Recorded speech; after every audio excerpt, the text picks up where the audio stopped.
आज हम वेलनेस के बारे में चर्चा करेंगे कि वेलनेस क्या है, वेलनेस के पीछे हमारी आइडियोलॉजी क्या है और किस प्रकार से वेलनेस में वात पित्त कफ दोषों को बैलेंस किया जाता है।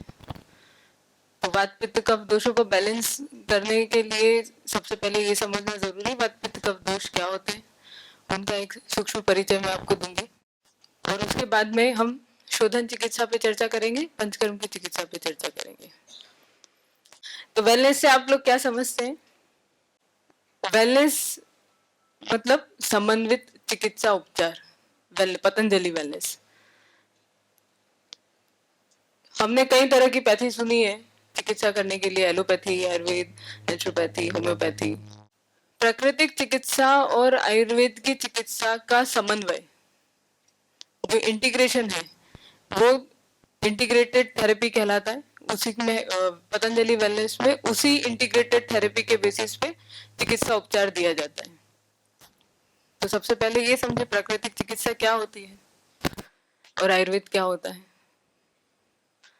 प्राकृतिक चिकित्सा मतलब शब्द, ये सारी चीजें अपने आप टर्मिनोलॉजीज ही इस तरह से बनाई गई है कि आदमी अगर उच्चारण ठीक प्रकार से करे कॉन्शियसली तो समझ में आता है प्राकृतिक उपचार, है ना। प्रकृति द्वारा जो उपचार किया जाता है वो प्राकृतिक उपचार है ना। और आयुर्वेद, आयु का वर्णन जिस वेद में है वो आयुर्वेद है। बहुत सिंप्लीफाई करके अगर मैं आपको बताऊं तो इनकी डेफिनेशन से ही रहेंगी। दोनों ही चिकित्सा पद्धति प्राचीनतम भारतीय चिकित्सा पद्धतियों में से एक है। और अगर मैं ऐसा कहूं कि प्राकृतिक चिकित्सा आयुर्वेद चिकित्सा का ही भाग है तो कोई अतिशयोक्ति नहीं होगी। आयुर्वेद में जो वर्णन पथ्य अपत्य है, आहार चिकित्सा है, सद्व्रत है, स्वस्थ व्रत है, उसी को मॉडर्नाइज करके साइंटिफिक वे में रिसर्च बेस्ड बना करके जो चिकित्सा पैथी डेवलप की गई है वो नेचुरोपैथी है। तो ये कहाँ किया गया, इसका प्रादुर्भाव कैसे हुआ, पहले ये समझते हैं। प्राकृतिक चिकित्सा के सिद्धांत, प्रिंसिपल्स और उसकी जो फिलोसॉफीज हैं, उसका जो डेवलपमेंट स्टार्ट हुआ वो 16th-17th सेंचुरी में जर्मन और यूरोप में हुआ।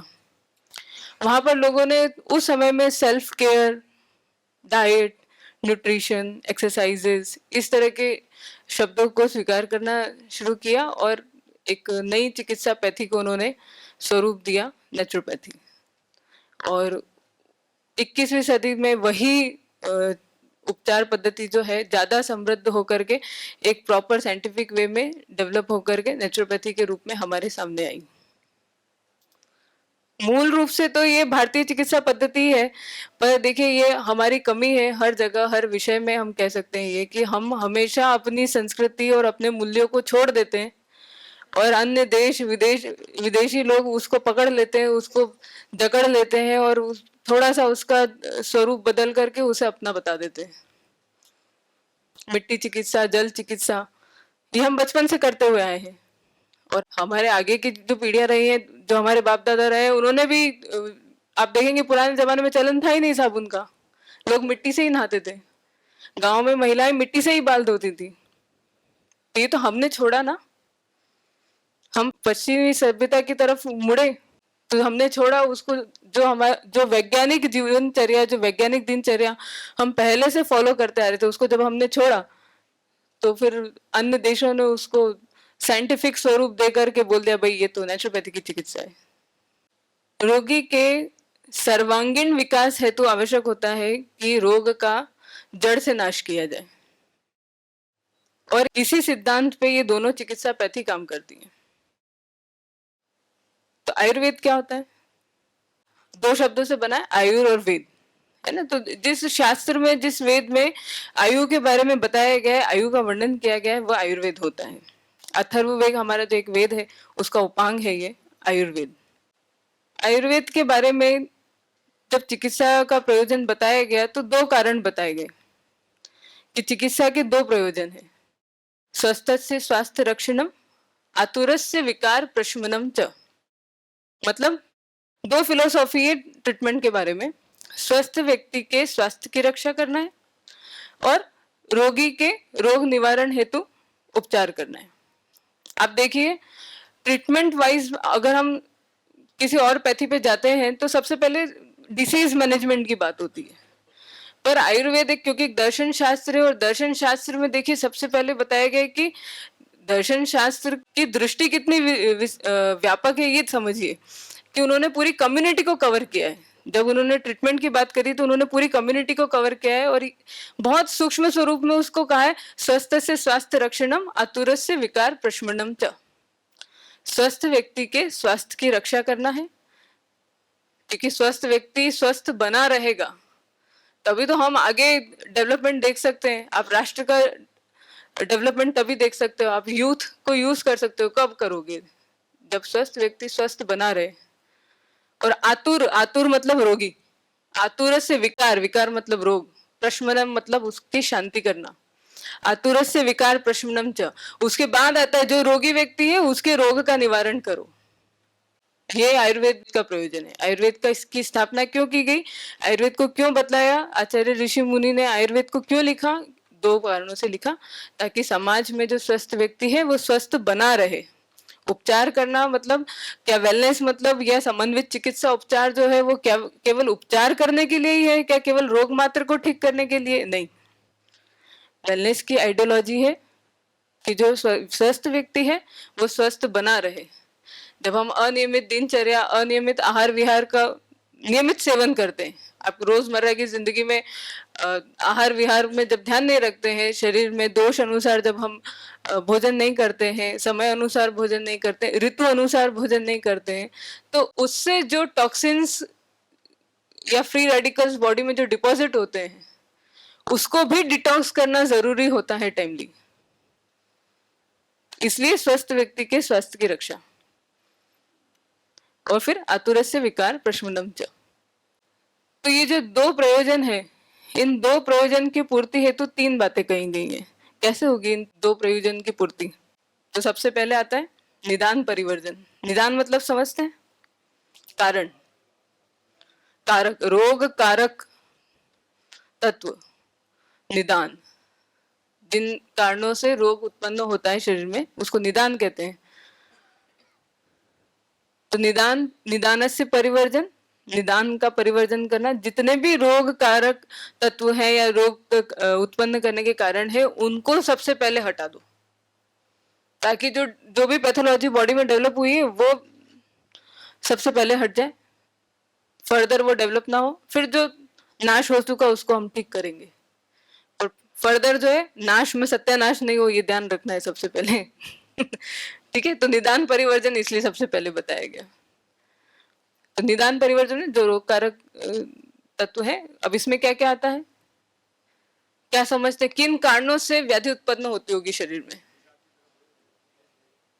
विजातीय द्रव्य, ठीक है, वो तो क्यों होते हैं, टॉक्सिन्स क्यों बनते हैं? अनियमित आहार से और विहार से। तो निदान दो तरह के होते हैं, आहारज और विहारज। आहार मतलब आप जो भी गलत डाइट ले रहे हैं। गलत डाइट मतलब क्या होता है? एक्सेस सॉल्ट अगर आप ले रहे हैं, है ना, अपने शरीर की प्रकृति के विरुद्ध अगर आप भोजन कर रहे हैं तो वो आपके लिए अनुकूल, प्रतिकूल ही पड़ेगा, अनुकूल नहीं पड़ेगा। शरीर को जो अनुकूल रहे उस प्रकार का जब हम आहार लेते हैं तो वो रोग कारक नहीं रहता है ना। और विहार, विहार मतलब फिजिकल एक्टिविटी, दिनचर्या। तो उसमें क्या हो गया, बैठे हैं हम बस सिस्टम के आगे, सिस्टम ऑन करके बैठे हैं, कोई फिजिकल एक्टिविटी नहीं है लाइफ में, कोई एक्सरसाइज हम नहीं करते हैं, कोई वॉक हम नहीं करते, कोई योग नहीं करते। तो ये क्या हो गया, ये विहारज निदान हो गया। या फिर एक्सेस कर देते हैं, किसी भी, आप भले ही भोजन ग्रहण करिए, आप भले ही किसी चीज पे विचार करिए, या आप किसी प्रकार से कोई शारीरिक गतिविधि करिए, किसी भी प्रकार की गतिविधि अगर आप कोई भी कर रहे हैं तो आपको ये ध्यान रखना चाहिए कि आपके शरीर का सामर्थ्य कितना है। उस सामर्थ्य विरुद्ध अगर आप कुछ भी करेंगे तो आपके शरीर को नाश ही करेगा, फिर वो विहारज निदान में चला जाएगा। वात रोग के बारे में बताया गया है कि वात रोगी अगर होता है या वात प्रकृति पुरुष होता है या ऐसा व्यक्ति, वात रोगी मतलब जिसको वातज व्याधियां हैं, है ना। वातज व्याधियों से आप लोग समझते हैं, जोड़ों में दर्द, ये सब, इस पे आगे और हम चर्चा करेंगे। तो वातज व्याधियां हैं अगर किसी को, और वो व्यक्ति अगर बहुत यात्रा कर रहा है, क्योंकि आयुर्वेदिक दर्शन शास्त्र है कई हजार वर्षों पहले लिखा गया है, तो उस वक्त में बोला गया अत्यधिक यात्रा करना, अश्व आरोहण करना, घुड़सवारी, बहुत ज्यादा घुड़सवारी करना, ये सब वात प्रकोपक कारण है। तो इस प्रकार के अगर हम विहार कर रहे हैं तो ये क्या होगा हमारे लिए, रोग कारक होगा। इसी प्रकार से बोला गया है दीवा स्वाप नहीं करना चाहिए। दीवा स्वाप मतलब दिन में सोना, है ना, दिन में नहीं सोना चाहिए। एक्सेप्शनली किनको सोना चाहिए, जो वृद्ध होते हैं, रोगी होते हैं या गर्भिणी, केवल 3 ही लोगों को अलाउड है दिन में सोना।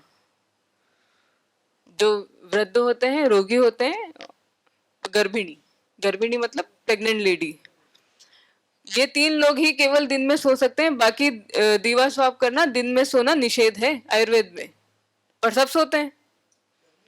और दीवा स्वाप जब करते हैं तो शरीर में कफ दोष बढ़ जाता है, कफ की विकृति हो जाती है, फिर आपको कफज व्याधियां पकड़ती हैं।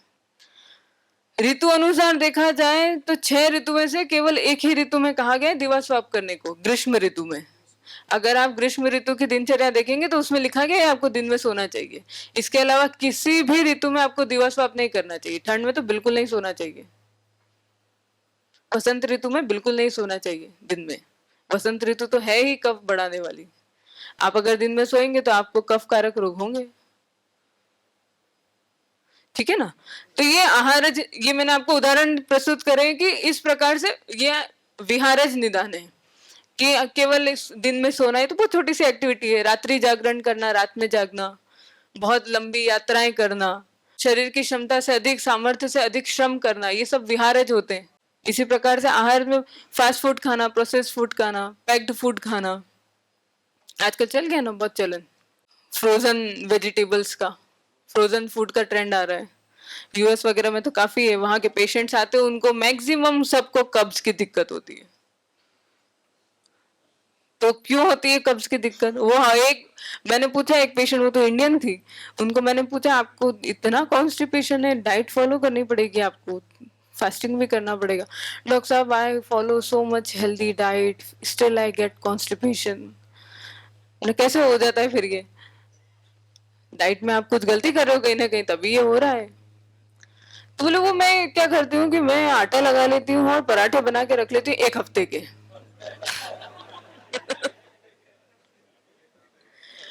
और उसको वो फ्रीजर में रख देते हैं। जो वीकेंड होता है, वीकेंड पे उनका काम यही होता है, आटा लगाओ और हफ्ते के पराठे बना के रख लो, सुबह शाम वही खाने बस। और वो उसको फ्रोजन पराठे बना देते हैं। सब्जी बनाई, उसको फ्रीजर में रख दी, डीप फ्रीज में। अब जब खाना उसको निकालो, गर्म करो और खा लो। और आयुर्वेद में बोला गया है कि भोजन, जब भोजन का पाक हो रहा है तो 1 मुहूर्त के अंदर उसका सेवन कर लेना चाहिए। उसके बाद में अगर आप कर रहे हैं तो वो विषम पाकी हो जाता है भोजन। आप सोचे वो 1 हफ्ते बाद खा रही थी। तो इस प्रकार से जब हम, ये जो डिस्टर्ब्ड हमारी लाइफस्टाइल है, हमको लगता है कि हम क्या खा रहे हैं, बाहर का कुछ नहीं खाते हैं, गलत कुछ नहीं खाते हैं, पैक्ड फूड नहीं खाते, फास्ट फूड नहीं खाते, घर में ही बनाते, घर में ही खाते, घर में क्या खा रहे हो मायने रखता है, ठीक है ना। तो जो 2 प्रयोजन हमने चर्चा करे थे आयुर्वेद के, स्वस्थ से स्वास्थ्य रक्षण, मातुरस्य विकार प्रशमनम च, इसमें सबसे पहली सीढ़ी जो हमने देखी, इसको ठीक करने के लिए, इसको इन प्रयोजन की पूर्ति करने के लिए निदान परिवर्जन। उसके बाद में संशोधन चिकित्सा।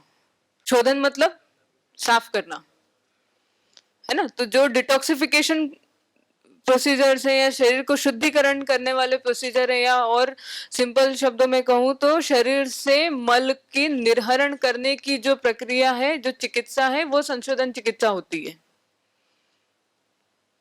निर्हरण मतलब बाहर करना, मल मतलब टॉक्सिन्स। शरीर में उपस्थित जो भी मल है, विजातीय द्रव्य है, टॉक्सिन्स है, उनको शरीर से बाहर करने की प्रक्रिया, निर्हरण करने की प्रक्रिया को हम संशोधन चिकित्सा बोलते हैं। इसमें आप, अभी हम जो पंचकर्म की चिकित्सा का की जो आगे चर्चा करेंगे, वो आयुर्वेद की संशोधन चिकित्सा ही है। पंचकर्म के द्वारा दोषों का शोधन किया जाता है, उसमें आगे हम चर्चा करेंगे। और संशमन चिकित्सा क्या होती है? संशमन चिकित्सा मतलब संशमन, शमन, दबा देना वहीं पे उसको शमन कर देना, है ना। आपने अनियमित आहार विहार किया, थोड़ा आपको लगा कि ना आज तो मुझे पैलेट में ऊपर लग रहा है कि गले में खराश सी लग रही, भारीपन लग रहा है, आपने तत्काल खाना खाना बंद किया, गर्म पानी पीना शुरू किया, दिव्य पेय पीना शुरू किया, मुलेठी का पानी पीना शुरू किया, एंटीकोल्ड काढ़े का सेवन कर लिया, ये संशमन चिकित्सा हो गई। पर कफ आपको बहुत ज्यादा बढ़ गया, है ना, कफ रोग हुआ, कफ बहुत ज्यादा बढ़ गया, तो फिर आपने क्या करा, मैं एक काम करता हूँ, सुबह उठ के जल नीति कर लेता हूँ, नस्य ले लेता हूँ, कुंजल कर लेता हूँ, वामन कर लेता हूँ। तो आपने क्या करा, कफ शोधन, कफ दोष जो था उसको शरीर से बाहर कर दिया, उसका शोधन कर दिया, ये संशोधन हो गया। तो कब किया जाता है संशोधन, कब किया जाता है और संशमन चिकित्सा कब दी जाती है? तो क्या होता है, एक कमरा है, आप विजुअलाइज करिए, उस कमरे में केवल धूल धूल हो रखी है, आपने झाड़ू निकाल दिया, है ना, या आपने उसको थोड़ा बहुत सामान जो है अरेंज करके डस्टिंग कर दी, दैट इज संशमन चिकित्सा। ठीक है, और आप हफ्ता 10 दिन कहीं चले गए बाहर, आपने ध्यान नहीं दिया घर में, अब जो आप डस्टिंग करोगे, क्यों, क्योंकि अब आप जाले भी तोड़ोगे, अब आप झाड़ू निकालोगे, जब झाड़ू निकालोगे बहुत धूल उड़ेगी, तो फिर आपको पोछा भी करना पड़ेगा, हो सकता है धोना भी पड़े, और उसके बाद में भी गंध नहीं जाएगी, तो आप कुछ अच्छी वो या तो रूम फ्रेशनर लगाएंगे या कुछ अच्छी धूप दीप बत्ती लगाएंगे ताकि जो फ्रेग्रेंस भी मेंटेन हो, वो संशोधन चिकित्सा होती है। शरीर से मल को निर्हरण करने की जो प्रक्रिया है वही संशोधन चिकित्सा है। तो ये आयुर्वेद के बारे में जो हमने परिचय समझा, आयु की कामना करने वाला शास्त्र है आयुर्वेद। धर्म अर्थ और सुख का साधन है आयुर्वेद। आयु कामाय माने धर्म अर्थ सुख साधनम, ऐसा आचार्यों ने आयुर्वेद के बारे में कहा है। धर्म अर्थ और सुख का जो साधन है और जिस शास्त्र में आयु की कामना की गई है वो आयुर्वेद है। ठीक है, आयुर्वेद में जब हम संशमन चिकित्सा की चर्चा करते हैं तो संशमन चिकित्सा कैसे की जाती है, भाई पत्ते पत्ते आपको बताया जाता है, ये आपको नहीं खाना है, आप राइट अवे इसको खाना बंद कर दीजिए, और ये मेडिसिन आप ले लीजिए, औषध बताई जाती है। ये जो मेडिसिन होती हैं ये सहस्त्र वर्षों पहले हमारे आचार्य ऋषि मुनि द्वारा परीक्षित है, टेस्टेड एंड वेरीफाइड है, जो हमारे शास्त्रों में वर्णित है, संहिताओं में वर्णित है। आयुर्वेद में चरक संहिता और सुश्रुत संहिता को मुख्य रूप से अध्ययन किया जाता है, इसके अलावा भी कई संहिताएं, वाग्भट है, माधव है, पर मुख्य रूप से जो अध्ययन किया जाता है वो चरक और सुश्रुत संहिता का है। इनमें जिन औषध प्रयोग वर्णन किया गया है वो कई सहस्त्र वर्षों पहले परीक्षित है हमारे ऋषि मुनियों द्वारा। पर क्योंकि उस समय में क्या होता था, आप्तोपदेश प्रमाण चलता था। आप्तोपदेश समझते हैं आप लोग? आप्त उपदेश, आप्तोपदेश, आप्त मतलब आप्त पुरुष द्वारा जो उपदेश दिया जाता है उसको आप्तोपदेश कहते हैं। मतलब आप्त मतलब क्या, जो हमारे ऋषि मुनि, जो हमारे पूज्य लोग हैं, उनके द्वारा अपनी त्रिकाल दृष्टि से, अपने ज्ञान से जो उन्होंने एक वाक्य बोला या जो भी स्टेटमेंट दिया उसको आप्तोपदेश बोलते हैं। चरक संहिता क्या है, आप्तोपदेश। आत्रेय ऋषि जब अपने शिष्यों को बैठा करके पढ़ा रहे थे तो उसमें से एक अच्छे होनहार ऋषि थे अग्निवेश जी, उन्होंने अपने आचार्य के जो भी उपदेश थे उनको कंपाइल किया और कंपाइल करके चरक संहिता का निर्माण किया, जिसको आज आप और हम सब आयुर्वेद के रूप में पढ़ते हैं। इसी प्रकार से उपचार पद्धति है, पूज्य गुरुदेव द्वारा एवं श्रद्धेय आचार्य श्री द्वारा जो उनके स्वानुभूत योग प्रयोग हैं, जो औषध प्रयोग हैं, जिनसे कई रोगी लाभ ले चुके हैं, उनको कंपाइल करके ये उपचार पद्धति का निर्माण किया गया है। और पतंजलि रिसर्च इंस्टीट्यूट के द्वारा इन ये जो, अब क्योंकि उस वक्त आप्तोपदेश का समय था तो लोग जो बोलते थे वो मान लेते थे, अब जो समय आ चुका है वो प्रत्यक्ष प्रमाण का आ चुका है। प्रत्यक्ष प्रमाण मतलब मुझे दिख रहा है माइक्रो ऑर्गेनिज्म है तो मैं बोलूंगा माइक्रो ऑर्गेनिज्म है, बैक्टीरियल है तो बैक्टीरियल इन्फेक्शन है। नहीं, वायरस दिख रहा है मुझे तो स्लाइड में तो वायरल इन्फेक्शन है। जो दिख रहा है हम वही मानेंगे, प्रत्यक्ष प्रमाण, है ना। तो प्रत्यक्ष प्रमाण में फिर अब क्योंकि कोई भी बात समझाई जाए लोग प्रत्यक्ष प्रमाण द्वारा ज्यादा आसानी से समझते हैं, इसीलिए पतंजलि रिसर्च इंस्टीट्यूट में पूज्य गुरुदेव एवं छठे आचार्य श्री द्वारा ये जो हमारे पहले से सहस्त्र वर्षों पूर्व जो औषध प्रयोग लिखे गए थे उनमें नवीन अनुसंधान करके उनको पुनः रिसर्च बना करके एविडेंस बेस्ड मेडिसिन बना करके डोज डिपेंडेंट वे में जब उनकी ट्रायल स्टडी हमने करी और उससे जो हमको इफेक्ट्स मिले हैं उस इफेक्ट से फिर ये मेडिसिन आपके सामने है। तो इन सब मेडिसिन पे पुनः हमने अनुसंधान किया और हमने देखा कि ऑर्थोग्रिड मेडिसिन खाते हैं तो कार्टिलेज डेवलप होता है। हो सकता है यहाँ पे कुछ चिकित्सीय बंधु भी हो जो इस बात को स्वीकार ना करें या आपत्ति करें, पर इसके बारे में पतंजलि रिसर्च इंस्टीट्यूट की जो हमारी वेबसाइट है वहां पे सारे रिसर्च पेपर्स अपलोडेड है, आप लोग स्टडी कर सकते हैं। डिसीज मतलब क्या होता है, और ऐसे शब्दों का संधि विच्छेद करें तो लैक ऑफ ईज या लैक ऑफ कंफर्ट डिसीज बोलेंगे। अगर पैर दुख रहा है तो वो दर्द हो दे रहा है ना, चलने में दिक्कत दे रहा है, कंफर्ट नहीं है तो डिसीज है, ठीक है ना। इसको ठीक करने के लिए व्यक्ति को कंफर्ट पे रखने के लिए, ठीक है, स्वस्थ व्यक्ति को और आतुर को दोनों को ही जीवन जीने का उत्तम मार्ग बताने के लिए, जीवन जीने के उत्तम मार्ग को प्रशस्त करने के लिए ही प्राकृतिक चिकित्सा एवं आयुर्वेद चिकित्सा का वर्णन किया गया है एवं इनकी समन्वय चिकित्सा की जाती है पतंजलि वेलनेस में, ठीक है। तो इससे हम क्या समझते हैं, मतलब वेलनेस मतलब क्या, आइडियोलॉजी तो अभी भी क्लियर नहीं हुई।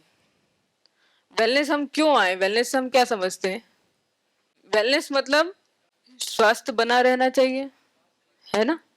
जो रोग है वो रोग का शमन होना चाहिए, पुनः रोग की उत्पत्ति नहीं होना चाहिए, ठीक है ना। हाँ, वो हेल्थ की डेफिनेशन है, अ state of being well physically mentally and socially, है ना। वेलनेस मतलब ये थोड़ी ना कि सिर्फ हम आए और हमने डिटॉक्स किया और बस हो गया काम, नहीं। आपने जब डिटॉक्स किया, आपने जब प्रोटोकॉल पूरा फॉलो किया तो आपने फिजिकल मेंटल और सोशल वेलबिंग कैसे अटेंड करेंगे, जब आप स्पिरिचुअली खुद को एलिवेट करेंगे। तो उसमें योग प्राणायाम आप जब प्रैक्टिस करेंगे डेली, ध्यान जब आप डेली करेंगे तो आप उस चीज को अटेंड कर पाएंगे, ठीक है ना। आयुर्वेद में भी आयु के बारे में, हेल्थ के बारे में आचार्यों ने एक बहुत अच्छा श्लोक दिया है। जब हेल्थ का डिस्क्रिप्शन आया पर आचार्यों ने कितनी सुंदर उसमें एक श्लोक कहा है, हिता हितम सुखम दुखम आयुस्तस्य हिता हितम मानम च तच्च यत्रोक्तम आयुर्वेदः स उच्यते। हित आयु अहित आयु, हिता हितम सुखम दुखम, सुखायु और दुखायु, इन चार प्रकार की आयु का वर्णन एवं चार प्रकार की आयु का मान जिस शास्त्र में वर्णित है वो आयुर्वेद है। तो हित आयु अहित आयु मतलब, और सुखायु दुखायु मतलब जो मेरे शरीर के लिए प्रतिकूल है, मेरे स्वास्थ्य के लिए प्रतिकूल है, और जो मेरे शरीर के लिए अनुकूल है, मेरे स्वास्थ्य के लिए अनुकूल है, वो सुखायु दुखायु। सुख मतलब अनुकूल जो है और दुख मतलब जो प्रतिकूल है व्यक्तिगत तौर पे, और हितायु अहितायु मतलब जो समाज में कम्युनिटी लेवल पे जब हम देखते हैं तो हितायु अहितायु का कंसेप्ट उसमें आता है। आपका जो शरीर है वो तीन दोष से बना हुआ है, वायु पित्त कफश चौक्त त्रयोदोषा समासतः, वात पित्त कफ। तीन ये जो दोष है ये शरीर को दूषित करते हैं, इसीलिए दोष कहे गए हैं। और इसी प्रकार से तीन मल हैं जो शरीर को मलिन करते हैं, जिनका हम शोधन करते हैं। स्वेद मूत्र पुरुष, समझते हैं आप। स्वेद मतलब स्वेट, मूत्र मतलब यूरिन, और पुरुष मतलब स्टूल, मोशंस जो आपको होते हैं, ठीक है ना। और सप्त धातुएं, सात धातुएं जो शरीर को धारण करती है। तो कितना डिटेल में जाकर के आचार्यों ने बोला है कि सम दोष सम अग्निश सम धातु मल क्रिया प्रसन्न आत्म इंद्रिय मन स्वस्थ इति भीद्यते। स्वस्थ मतलब क्या? सम दोष, त्रिदोष जो है वात पित्त कफ, तीन दोष जो है वो सम अवस्था में रहना। सम मतलब बैलेंस्ड स्टेट में बॉडी में रहना चाहिए। सम अग्निश्च, अग्निश मतलब आपकी जठर अग्नि, आपकी डाइजेस्टिव फायर। जब आप भोजन करते हैं तो भोजन करने के बाद जब पेट में आमाशय में भोजन जाता है और वहां पे उसका पाक होता है तो वो जठराग्नि के द्वारा होता है, वो भी सम रहनी चाहिए। सम धातु, सप्त धातुएं वो भी सम होनी चाहिए। कोई धातु बहुत ज्यादा नहीं होनी चाहिए और कोई धातु छीन नहीं होना चाहिए। और सम मल, मल की जो क्रिया है वो भी सम होना चाहिए। प्रॉपर अमाउंट में स्वेटिंग भी इंपॉर्टेंट है, यूरिन पास करना भी जरूरी है, मोशन पास करना भी जरूरी है। तो सम दोष सम अग्निश सम धातु मल क्रिया प्रसन्न आत्म इंद्रिय मन। आत्मा, इंद्रिय और मन का प्रसन्न रहना, तभी तो हम सब लोगों से जब इंटरेक्ट करेंगे तो अच्छे से करेंगे। सोशल वेलबिंग कब अटेंड करेंगे? जब आप अंदर से अच्छा महसूस करेंगे, जब आप कॉन्फिडेंट महसूस करेंगे। तो प्रसन्न आत्म इंद्रिय मन स्वस्थ इधि विधीयते, मतलब स्वस्थ की परिभाषा होती है। स्वस्थ व्यक्ति कौन होता है? जिसका दोष धातु मल अग्नि सम अवस्था में हो, प्रसन्न आत्म इंद्रिय मन, आत्मा इंद्रिय मन प्रसन्न हो, वो व्यक्ति स्वस्थ होता है। उसी को देख लिया फिर आपने, जब पश्चिमी सभ्यता आई तो उन्होंने WHO ने इसको डिफाइन कर दिया, इंग्लिश में बोल दिया, a state of well being physically mentally and socially and not merely the absence of disease is health. आचार्य तो इतनी पहले कह के गए थे, अंडरस्टैंडिंग की कमी थी। तो वेलनेस मतलब क्या? इतनी मैंने आपको बातें समझाई, इसका सारभूत सुनना चाह रही हूँ मैं, कोई बता दे तो मुझे बड़ा अच्छा लगेगा। मैंने आपको ये चीज बताई कि वेलनेस में जब आप आते हैं हम आपको प्राकृतिक चिकित्सा देते हैं, हम आपको आयुर्वेद की चिकित्सा देते हैं, इसमें हम आपको निदान परिवर्जन कराते हैं, आपको शोधन करवाते हैं, संशमन चिकित्सा दी जाती है, प्राकृतिक उपचारों द्वारा भी शरीर का शोधन किया जाता है। प्राकृतिक उपचारों में मुख्य रूप से आहार एक चिकित्सा होती है। प्राकृतिक चिकित्सा का एक सिद्धांत जो है वो बता देती हूँ कि your diet is your medicine. आप जो खा रहे हैं वही आपकी मेडिसिन है। 6 सिद्धांत है नेचुरोपैथी के, उसमें मुझे ये बड़ा अच्छा लगता है, your diet is your medicine. And डोसेरे, डोसेरे मतलब doctor as teacher. Do not treat doctor as doctor, treat your doctor as your teacher. Teacher क्या सिखाएगा आपको? How to deal with the problem, है ना। कोई भी सम आ जाएगा, मैथमेटिक का कोई भी सम आ जाएगा तो टीचर तो सिखाते हैं कि नहीं इसमें ये फॉर्मूला लगा के इसको सॉल्व करो इस तरह से। या कोई क्वेश्चन आ जाएगा तो उसका क्वेश्चन का आंसर कैसे लिखना हो तो टीचर ही सिखाएंगे। तो treat your doctor as your teacher, डोसेरे। ये मुझे 2 चीजें बड़ी अच्छी लगती है नेचुरोपैथी की। और साधारण शब्दों में बता देती हूँ, मेरी जो अंडरस्टैंडिंग है, साधारण शब्दों में समन्वित चिकित्सा उपचार द्वारा या प्राकृतिक चिकित्सा द्वारा या आयुर्वेद की चिकित्सा के द्वारा हम जीवन जीने की कला सीखते हैं। बहुत सिंप्लीफाई कर दें इन सब चीजों को। जीवन जीने की कला मतलब कितना सिंप्लीफाई करके बोला जाए, ब्रह्म मुहूर्त उत्तिष्ठेत, ब्रह्म मुहूर्त में उठ जाओ, सूर्योदय के पहले उठ जाओ। फिर उसमें पूरी दिनचर्या का वर्णन किया है। जिह्वा निर्लेखन करना चाहिए, लस्य करना चाहिए, गंडूश करना चाहिए, धूमपान करना चाहिए, फिर अभ्यंग करना चाहिए, फिर व्यायाम करना चाहिए, फिर उपटन लगाना चाहिए, फिर स्नान करना चाहिए। उसके बाद अपने प्रयोजन पे निकलो।